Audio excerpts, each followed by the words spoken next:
My name is Dr. Lederman, and I'm here with Diane Messina. And Diane. How long have we known each other? About 13 years. 13 years. So you have one of the most incredible stories that if you weren't here, people would probably not believe it's true, right? Probably, yeah. Okay, so your story goes back to like 2011 or 12, something like that? 12, yeah. 2012. You had a lump in your leg. Yes. And it was a big lump. Yes. And how long you had it before you went to the doctor? It started, my quad just felt a little hard for about maybe that February of 2012. Was it like a ping pong ball or a raisin or an apple? It was just raised a little bit. It was raised a little bit. Right. And how long did it take you to have a doctor who diagnosed and knew what they were doing? It was finally in October. I mentioned it to my rheumatologist, and she looked at it, and she sent me for a sonogram. Okay, and? And we took the sonogram, and the radiologist came in, looked very concerned, which scared me, of course. And then he asked me if I fell or I bumped it or anything, which I didn't. So he sent the report in to the rheumatologist. Unfortunately, Hurricane Sandy came at that time, so I wasn't able to get in contact with them until maybe a month later. So this has gone months, actually about a half a year, actually, right? So, yeah. From spring until autumn. Yeah. And then you saw the rheumatologist. They tell you they saw something? Well, she sent me I got the report from her, and because where I live, it's near the ocean, so a lot of the offices at that time closed down for a while. But I did get the report finally, and it did say sarcoma.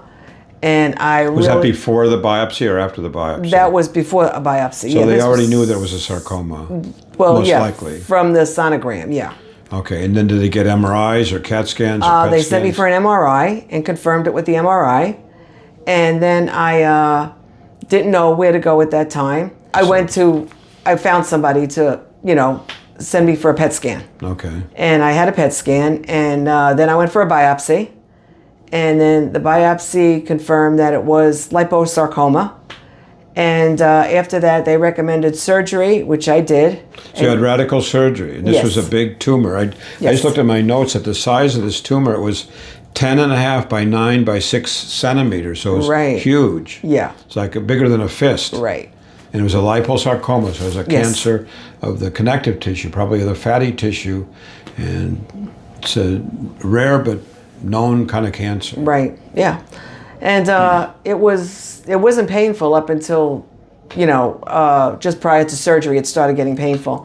And then after that, I had the surgery. They recommended radiation. I took radiation. Wait a second. So you had the surgery. Right. And it was a big surgery because to cut out this lump was a big undertaking. Right. Right. And did you recover okay from the surgery? Yeah. I had, of course, staples in my leg, and with the Jackson Pratt drainage. And I had that for about maybe a week or two. And then when it healed, they removed the drains and then the staples.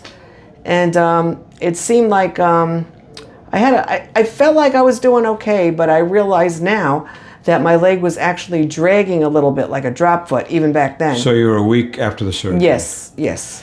And the surgeon told you, okay, you need radiation, and you had standard radiation then, right? Yes. Did he tell you at that time that the margin where he cut versus the edge of the cancer was only about a half of millimeter? I don't know if you ever remember that or not. I think I recall something. So it was very close. Usually when you cut a cancer out, you like to go wide around it to make sure there's no close margins, there's no cancer cells near. And yours was a half a millimeter, so it's like a 50th of an inch, something like that. So it's a very small area. Yeah, I know they were concerned about it spreading. They did tell me that. Yeah, that's what they said. So you gave you weeks and weeks of radiation close to home. And then what happened after the weeks and weeks of radiation? They wanted me to do chemo, which I refused. And I just sort of let it go for a while. And I started feeling a lot of pain. And I called them, and they just sort of ignored it, even though I complained about the pain. You called to the surgeon or the rheumatologist? Yes, I called. Unfortunately, I called, actually told the radiologist. And I even called the surgeon's office. I didn't see an oncologist then. It was maybe, I don't know.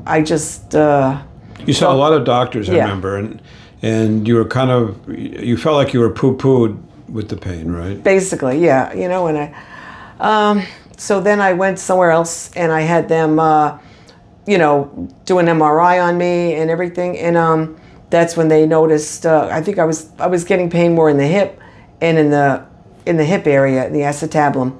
So then they did an MRI. That's when they found that it had spread into my acetabulum and my gluteus minimus, and and I think the posterior iliac crest. And so after that, they sent me to an oncologist, and I talked to him about it, and they explained to me about the very heavy chemotherapy they were going to give me. And they said that might not work, so 2 or 3 months later, they'll have to give me another dose of that, and it might be ongoing until it clears, if it clears.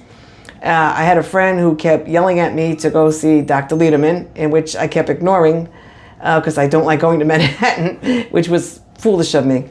I should have went here in the beginning. But so I finally came to Dr. Lederman, and you did all the tests on me, and you sent me for a PET scan, and we went through all that. And we even got a biopsy, right?